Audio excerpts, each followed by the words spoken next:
The verse, Bhaya sparshe swasuktatma vindatyatmani yat sukham Brahma Yoga Yuktatma Sukham Akshayam Ashnuhe Bhaya Sparsheshu in external sense pleasure.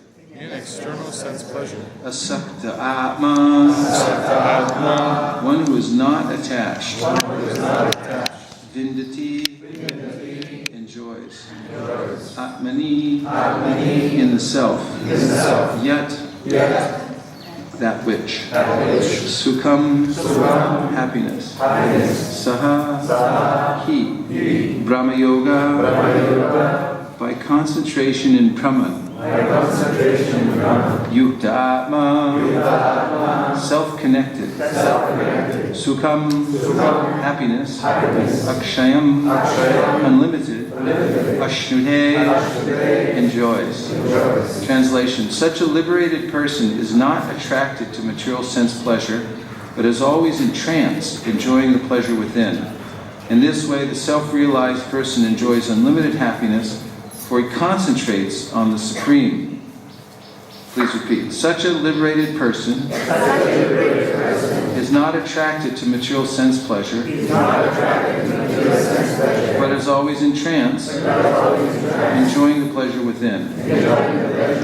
In this way, the self-realized person enjoys unlimited happiness, for he concentrates on the Supreme. Purport by His Divine Grace A.C. Bhaktivedanta Swami Prabhupada. Sri Jamunacharya, a great devotee in Krishna consciousness, said, Yadavahi mama cheta Krishna padara vinde Namanava rasa tayaman yudyatam rantumasit tadavadi bhatanari sangame smaryamani bhavanti mukha vikara shushti nishtivanam cha. Since I've been engaged in the transcendental loving service of Krishna, realizing ever new pleasure in him, whenever I think of sex pleasure, I spit at the thought and my lips curl with distaste. A person in Brahma Yoga or Krishna consciousness is so absorbed in the loving service of the Lord that he loses taste for material sense pleasure altogether. The highest pleasure in terms of matter is sex pleasure.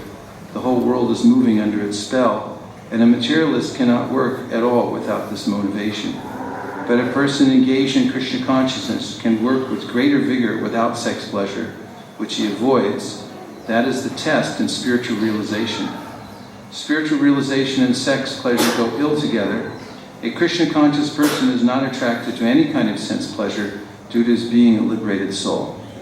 Well, you only hear it here in these purports, these kind of very direct statements. But the adiras, or the original sex, comes from the spiritual world.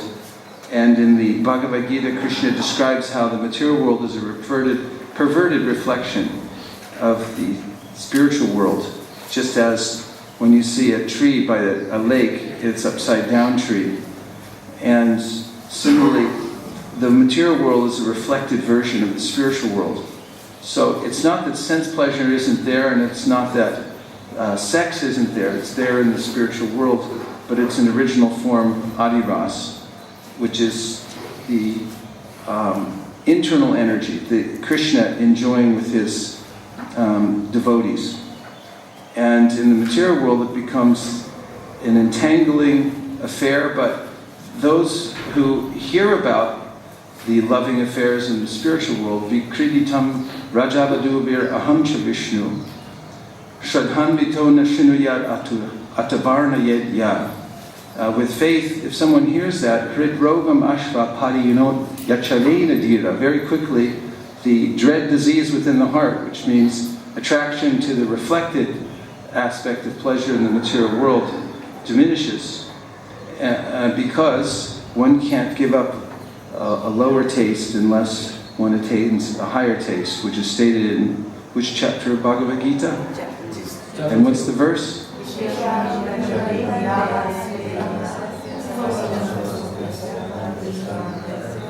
Could you say it really loud? Sri Vasubandhu Prabhu?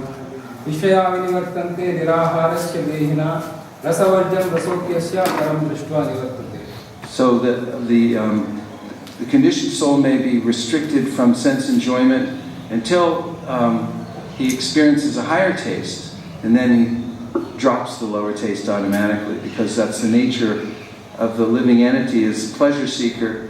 And if you get a call from another company and they offer you a guaranteed job with twice the money and half the work in a much better environment, what do you tell your other boss? See you later. And that's the way, that's just what we call the facts. It's the way it works. People,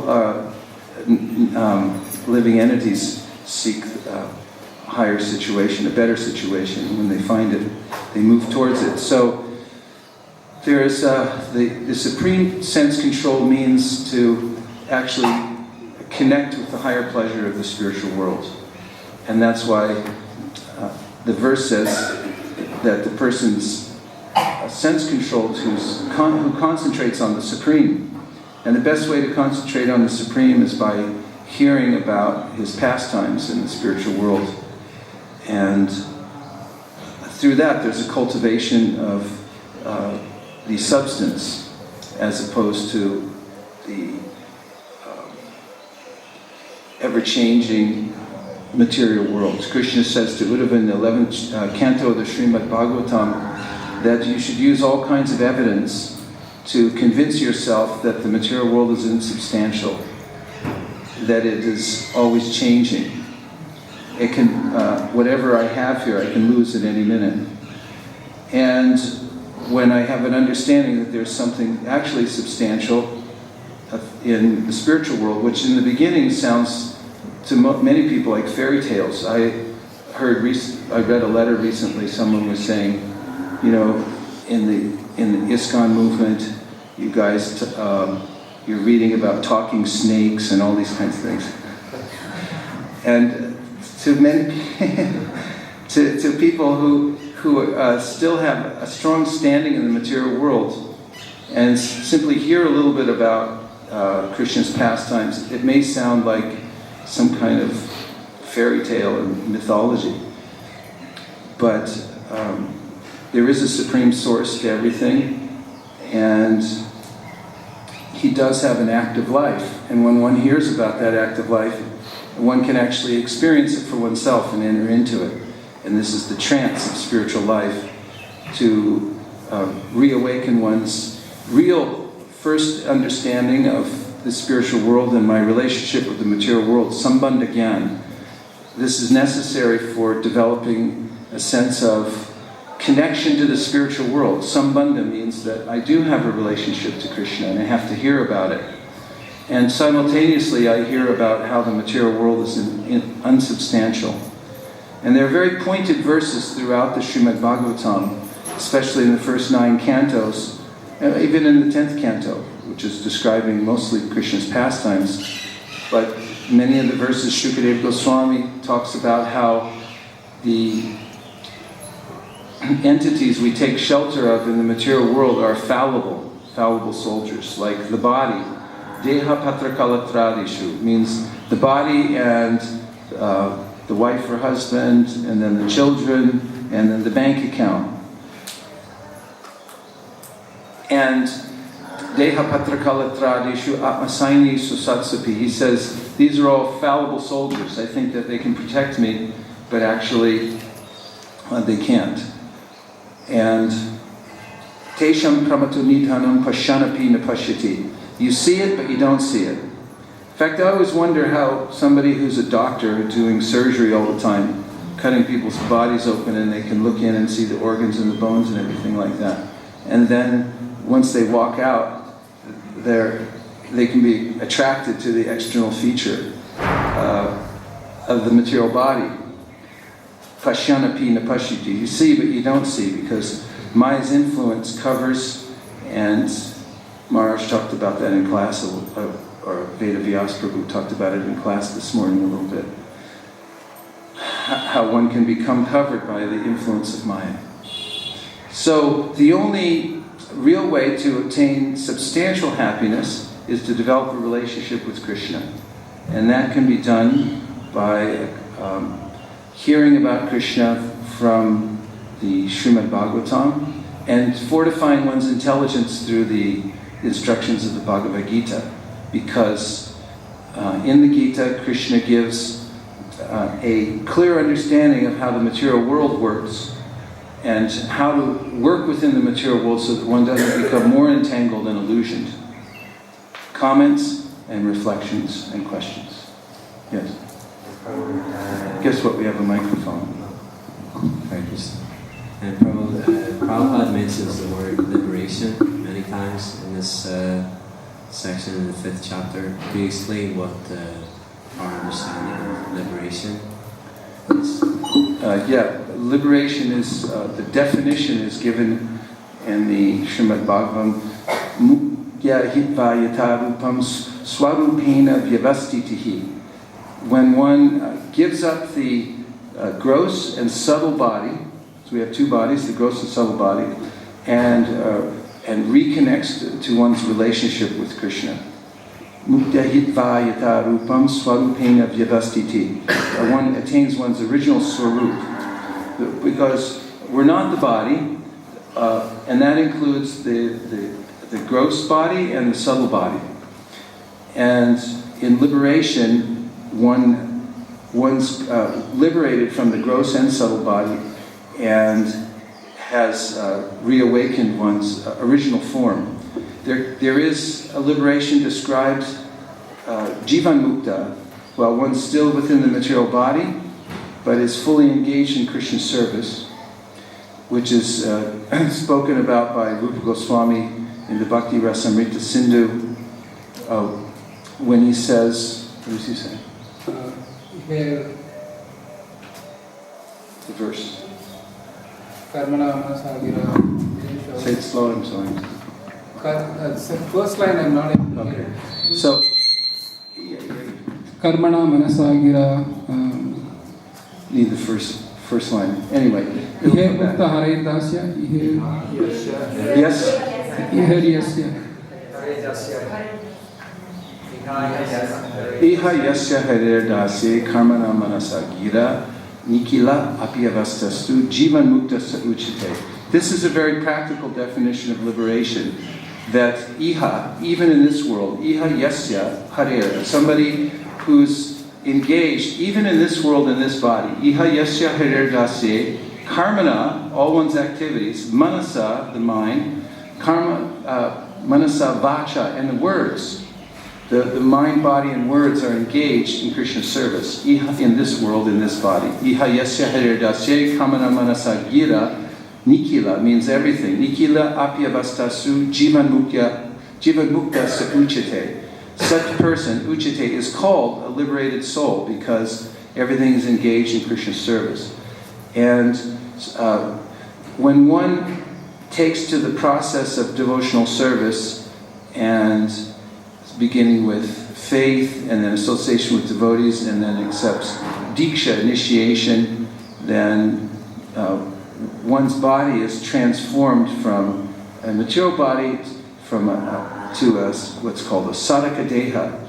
You're not quite liberated yet, but you have a practitioner's body.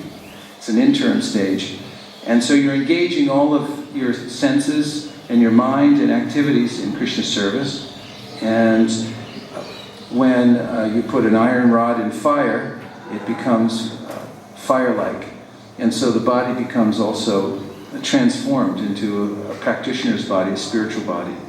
And in that way, there's also liberation. And the end result of that is when one leaves this body in full consciousness of Krishna, antakali chamameva smaran mukva kalevaram yaprayati samadbhavam yati nashtyatra shamshayaha. Without a doubt, one will attain Krishna and will attain one's spiritual body.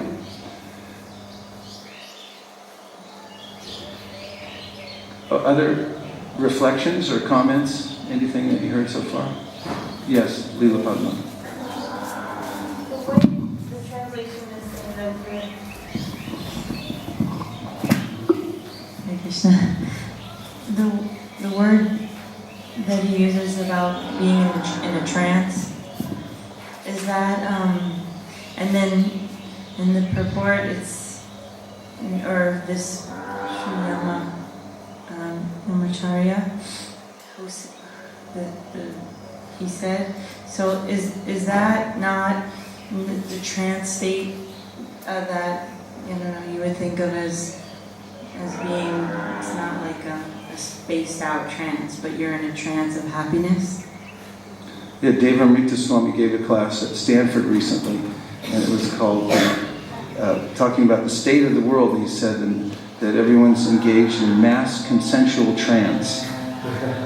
There are two kinds of trances. One is, look up the word trance. There are two kinds of, oh, you have your dictionary, okay. So, a trance, let's hear what the translation of the actual meaning is.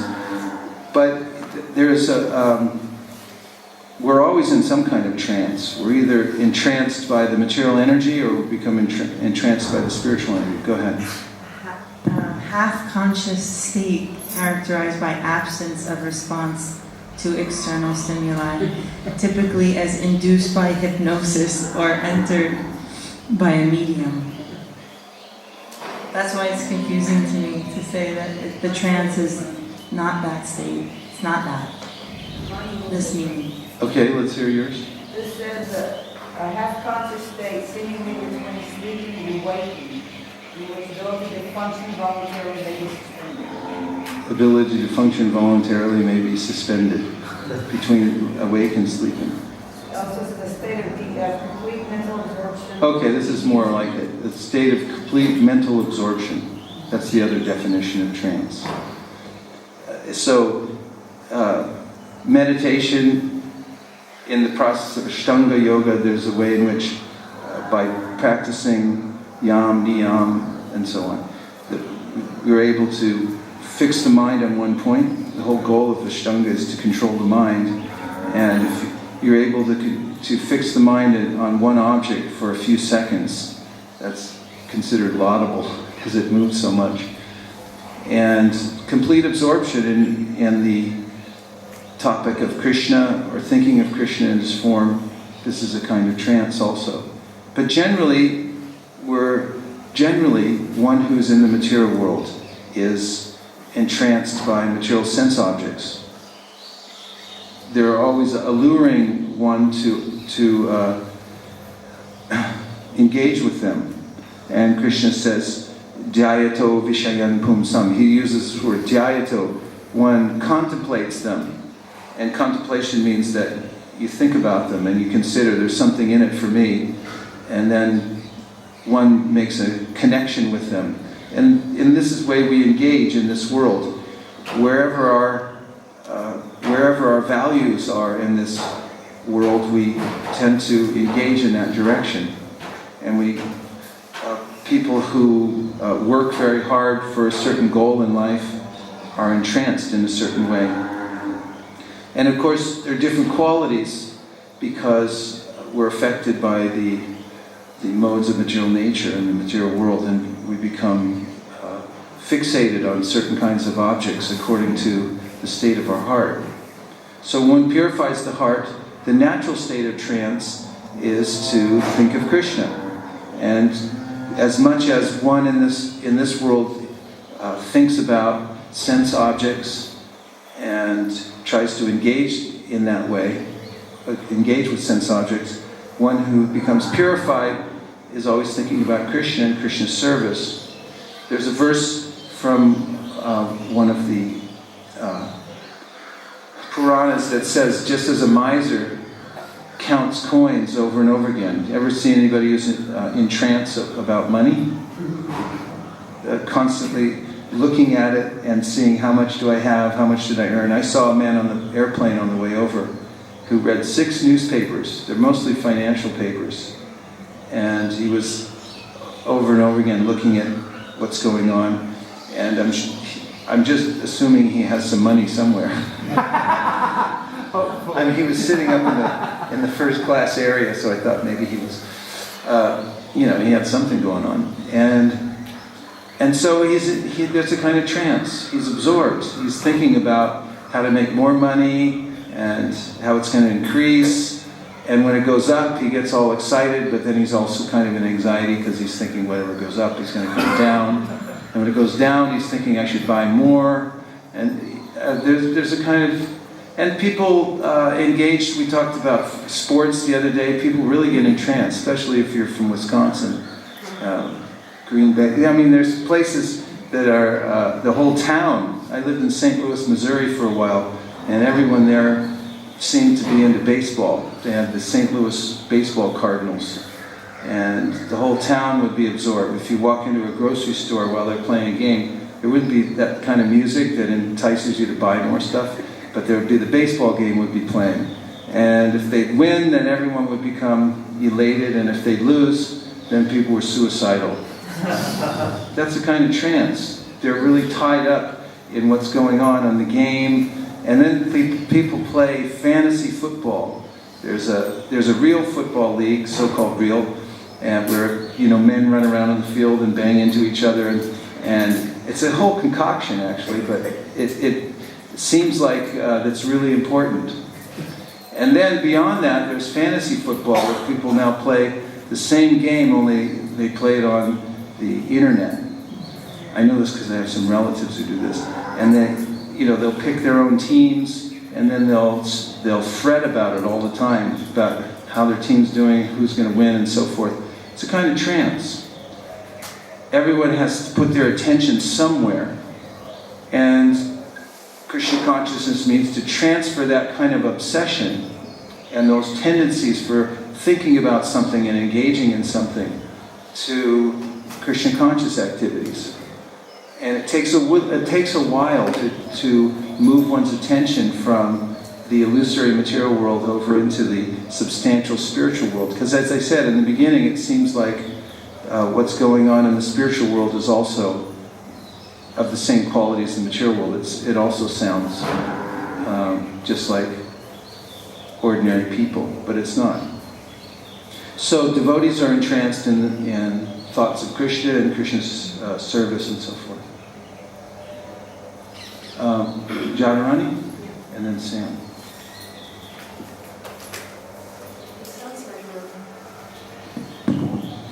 We're speaking about loving Krishna as a goal, but it seems like it's much more easy to be connected, to be entranced about things which are connected to Krishna, like devotees or service. I mean, like what is the destiny of somebody who doesn't really develop this direct connection with Krishna, but throughout devotional life was attracted to devotees or service or things which are connected to Krishna, but not directly related. Well, those things are actually even better than being connected directly to Krishna, according to Lord Shiva, who says that the highest kind of trance or worship is to think of Krishna and worship Krishna, and even higher than that is to worship and think about those things which are in relationship to Krishna or that are dear to Krishna, called his tadiya. And we heard last night that his name is in that category. Although the name is the same as Krishna, it's still considered to be tadiya, or actually something related to Krishna.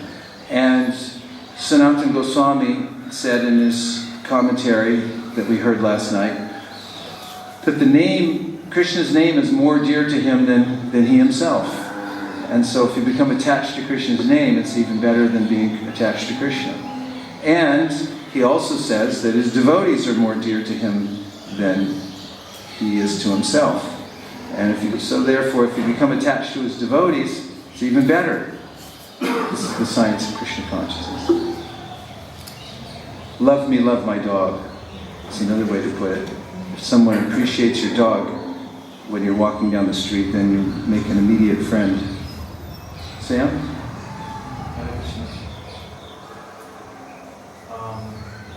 Reflecting on this verse, where Acharya and Krishna in the verse, Prabhupada is talking about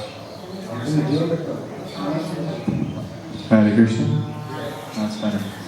So I was reflecting on how the verse in your discussion bringing out there's trance internally and trance externally. And I was thinking about something I read on the way to India. Just briefly, I was in the Delhi airport for a few hours, and I couldn't rest very well, so I went to the bookstore to see if it's any different than the bookstores in North America. It's mostly the same, but one book was interesting. I read for a few minutes. It's by Stephen Hawking, who's a famous atheistic scientist, and he was trying to answer back to the theists who say everything has a cause. You know, there's got to be a God because things don't come from nothing. And his argument was, well, we think that the universe actually, according to our evidence, doesn't just come into being, but it comes into being, then it doesn't come into being, then it expands and retracts over and over again. And I was thinking about how that's actually in the Srimad Bhagavatam, and how people like him actually focus on the effect, but they have no understanding of the cause. And even if by their imperfect senses they can pin down how the universe is, manifesting and unmanifesting, they won't know why. They won't know from who. They won't know for what purpose at all. And it was kind of sad, because there's a way in which you can get totally mesmerized by that effect and not realize that, behind the curtain there's some other reality that's the cause for that effect. Prabhupada made, there's a nice point, Prabhupada made several comments about how people minutely study aspects or details of material nature ad infinitum. You can write a thesis paper about the seeds in a pomegranate and look at them very minutely, but you won't be able to, by looking at it closely under a microscope, it doesn't give you a composite understanding of the universe and also the cause and so forth. It doesn't advance your actual purpose of human life. And most people are absorbed in those kinds of details and don't understand the cause. There's a way in which, however, Krishna says in the Bhagavad Gita, Bahunam Janmanamante Gyanavam Mam Prapadyate Vasudeva Sarvamiti Sa Mahatma Sudurlabhaha, that after many births and deaths, somebody becomes thoughtful, and then a thoughtful person can come to the point of understanding there is a cause. And there's a change of heart that takes place, because after so many births and deaths in the material world and so many disappointments, there's an aggregate sense of despondency within the heart. A kind of memory, muscle memory, that occurs within the heart where one becomes disgusted with the material world. And this is a beneficial feeling, as we hear in the Bhagavatam from the story of Pingala, the prostitute, who attained liberation and then perfection because in her profession she was dedicated to finding a suitor every night. And one night, as she was standing out waiting for somebody to stop and notice her, and everyone was passing her by, she had this overwhelming feeling come into her consciousness that I'm wasting my life, and I've been wasting my life for many lifetimes. And then she began to feel disgusted with her whole situation, even thinking this material body is simply a frame. These bones are just holding up a frame. It's like a frame covered by skin and so forth, and I'm engaging on that level. And it was a stark realization that she had. And really, Bhagavatam describes how one who's wandering in the material world and being disappointed over and over again, so much so that Bhagavatam says there's an ocean of tears in the material world. And it has accumulated because of the crying of souls experiencing reversal of fortune and disappointment life after life. Ever experienced reversal of fortune or disappointment? Or is it just me? I mean, everyone, at some degree, at one point or another, crisis, disappointment, and so forth. The material world, this epitomizes the material world, and therefore there's an ocean of tears accumulated here. And when, by good fortune, there's a spark that reminds one that this is not my home, one becomes interested more in the cause and begins to search out what's the ultimate solution. This is a fortunate human being who then asks these questions. Raj.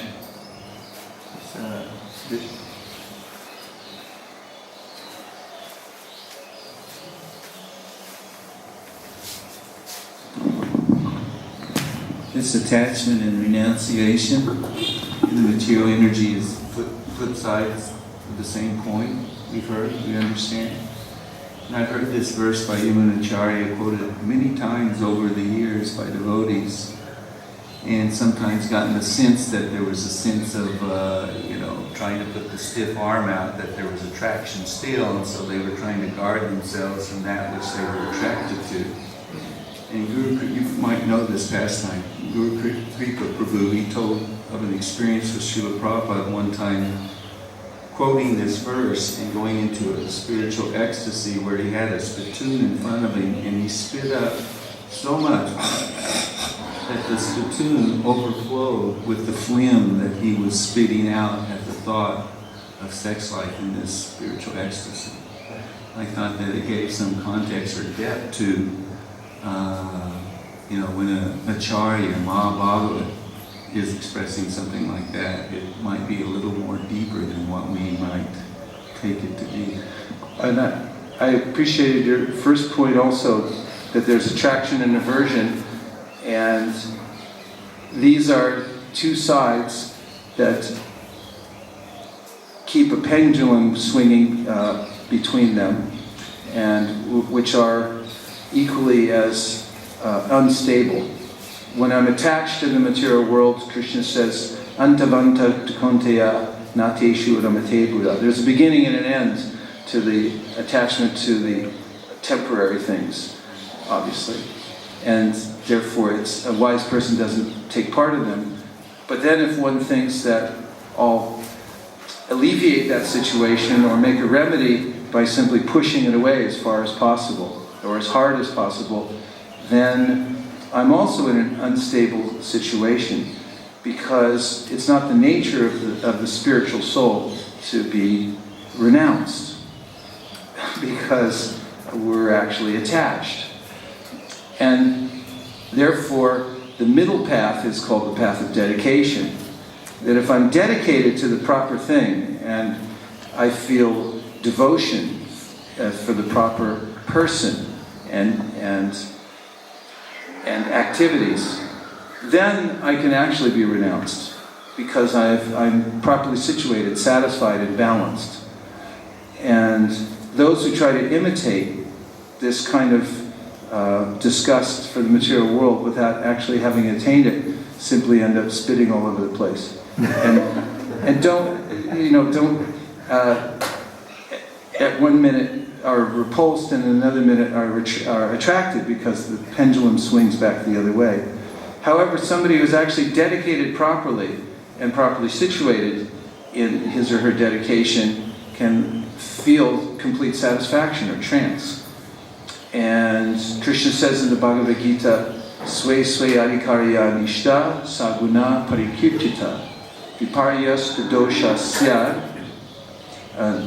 Ubayar Esha Nishchayaha, that one should act according to one's qualification in devotional service, one's adhikari, to dedicate oneself properly to the process of Krishna consciousness. And if one does that, then it's a good quality. And if one doesn't do that and acts in a way that isn't in accordance with his or her qualification, then it's considered a fault. And it's an unstable situation. So from whatever situation I'm in now, and according to my own realization at the particular time, I should properly engage myself so that I can be connected to Krishna in whatever capacity I'm able. And from there, naturally, purification will take place over time as I engage in the process, and I'll have a stable realization and be able to advance and become mature. And there's seems to be no shortcut to maturity also. It requires that one lives one's life and works at the process. In studying an instrument, for instance, one has to make a lot of mistakes. I mean, anyone who's accomplished in any science or any skill has made a lot of mistakes previously and then corrected them or learned from them in valuable ways. Never miss a good mistake, or especially a crisis. Never pass up a good crisis. It's an excellent time to learn. And then, over time, understanding what the goal is, one can become mature and stable. Yes, Ellie. It says that enjoy the pleasure within. So, and the pleasure within, I'm assuming it's talking about the supreme God that's within, and then concentrating on that, right? Does that bring you pleasure? Yes, there's a relationship we have with Krishna, and we can experience that. So it's an internal process. So it's focusing on Krishna within your heart, meditating on that and being tranced by that. It seems like it's talking about focusing on inside. And I know that in our practices we do a lot of external focusing. So in the Bhagavatam, Uddhava says to Krishna that I cannot express enough gratitude to you, Krishna, because you appear internally as the super soul to guide me. It's called the Chaitya Guru. And externally you appear as the Acharya to also guide me from without, outside. And also there are so there's guidance that comes from within and from without. And the activities of devotional service also include engaging the external senses, all the senses, in connection with Krishna. In that way they become purified, and then one's able to actually see Krishna within the heart. Because, as Krishna says in the 3rd chapter of the Bhagavad Gita, Indriyani priyanyahur, indrayivya param manaha, manasastu para buddhir yo buddhe paratastu saha. The lowest are the senses, and above the senses is the mind. Above the mind is the intelligence, and above the intelligence is the spiritual soul. And one has to conquer the lower self by the higher self, Krishna says in the next verse. And we can't stop acting also. It's not that you can simply sit down and look within, because as I said earlier, in the process of Ashtanga, the purpose of performing asans for years and years and years, right, Leela? Yeah. You have to perform asanas for thousands of years in order to be able to just sit for a few minutes to meditate inwardly. And also, one begins with yam and niyam, which means your dealings in the world also have to be adjusted. It means you can't be a liar and also concentrate on the supreme within. You have to be straightforward in your ordinary dealings. For instance, if you lie all the time, then your mind will be disturbed, because you'll have to make up for all the lies. You'll be thinking, how am I going to cover this and that, and so forth. And so, the way we conduct ourselves in the world, and the way that we engage our senses, makes the difference in how we're able to actually be in trance and look inwardly. For instance, if you sit down every morning to practice a little bit of japa, and that's what we do, a little bit of japa every morning for a couple hours. And just that, it can give you an indication of how hard it is to concentrate inwardly. And you sit and just don't do anything. There's a book called Don't Just Do Something, Sit There. Sometimes mothers, they'll say to a kid, don't just sit there, do something. But try to just sit. And Arjuna asked this question in the Bhagavad Gita about a stita prajna, or a person who's actually fixed in consciousness. One of the things he asks is, how does he sit? I mean, can he sit? Can anyone sit? As soon as I sit down, then the mind says, get up. And I'm like, why? I just sat down. It's like, no, you gotta go. You can't stay anywhere. The mind's always moving us on. And so how are you going to look inwardly? How are you going to actually see Super Soul within the heart, or hear what he's saying? So there's a way in which we have to engage all of the senses, the mind, the intelligence, and so forth.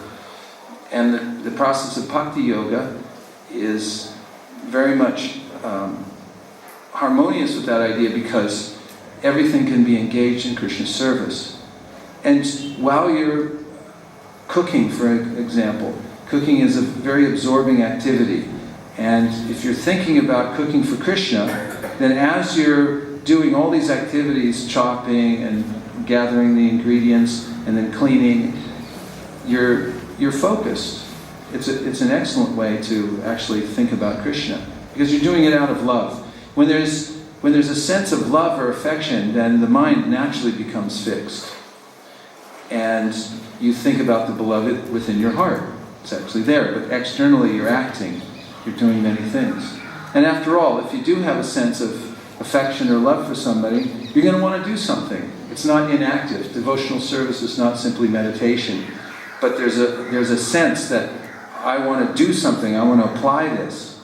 In fact, Prabhupada said that when Krishna gave the instructions to Arjuna on the battlefield of Kurukshetra, just before the battle, about how to conduct himself, then he didn't say afterwards, now you sit down in the chariot and smoke ganja, and I'll do the fighting for you.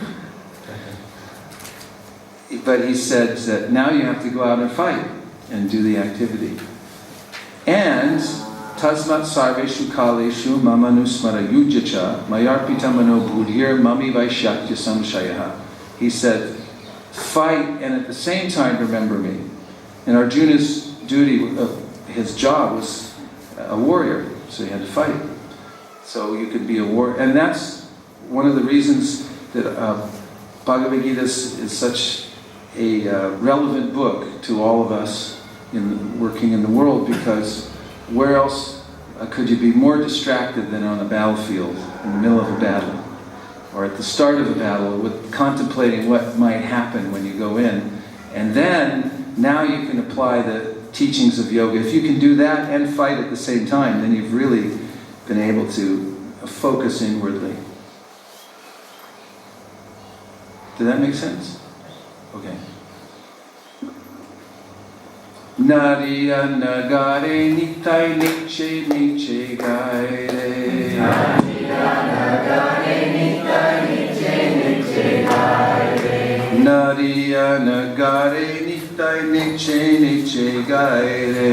Nariya nagare nitai niche niche gaire. Nariya nagare nitai niche niche gaire.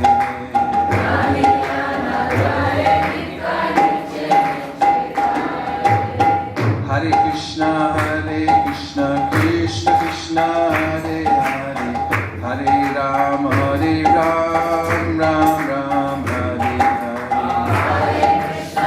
Hare Krishna, Krishna Krishna, Hare Hare, Hare Ram, Ram Hare Hare. Nadiya nagare nitai niche niche gare.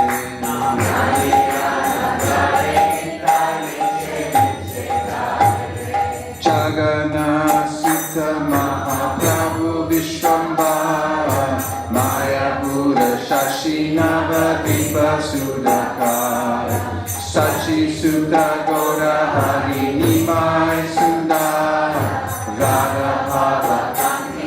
Dita Natava Namananda Chapalavalaka Matripata Brahmananda Vanataki Katu Karura Nariyana Nitai Niche Niche Gare Nariyana Gare Nitai Niche Niche Gare Vidyati Udupachara Gare Mohana Tatika Sarvasya Kamya Palika Pidana Lakshmipati Bora Tata Udata Balaka Shisha Chirapati Putra Shoka Nibalaka Lakshmipati Pura Desha Sarva Klesha Hara Digvijay Darpahari Vishnu Priyashpa Nariyana Gare Nitai Niche Niche Gare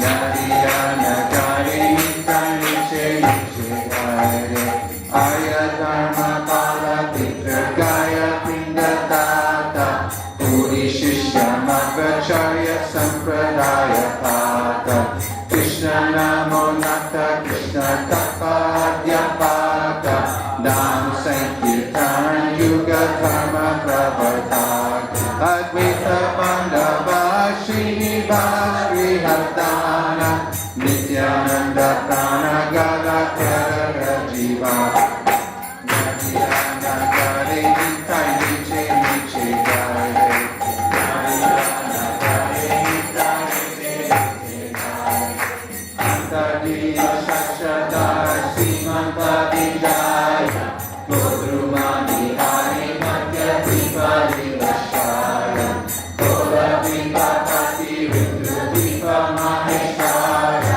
Janu Moda Druma Rudra Vigaya Ishvara Navakanda Rakarata Jana Vichivana Jagarayani Viridachara Nariyana Gare Nitai Niche Niche Gare Nariyana Gare Nitai Niche Niche Gare Nadara Kirtana Simhatadi Udarana Shudanama Kacharaka Bhaktaki Harana Narayani Kripa Sindhu Jivera Niyanta Adama Kaduya Danda Bhakta Dosha Anta Shri Krishna Chaitanya Chakra Bharati Karana Parivraj Shiromani Uttara Baba Nariyana Gare Nitai Niche Niche Gare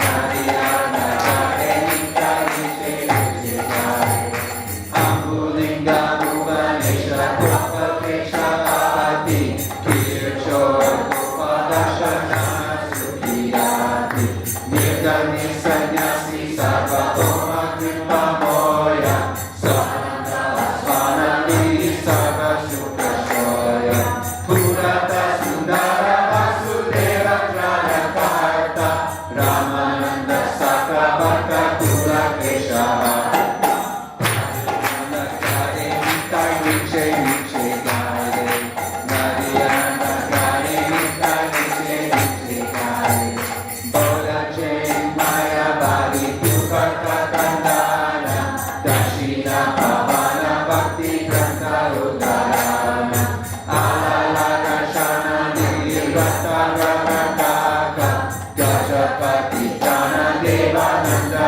Udarata Pati Dushta Paruyarashana Rupasana Tana Bandhu Sarva Jirapa Nariyana Gare Nitai Niche Niche Gare Nariyana Gare Nitai Niche Niche Gare Vrindavana Nanda Murti Bala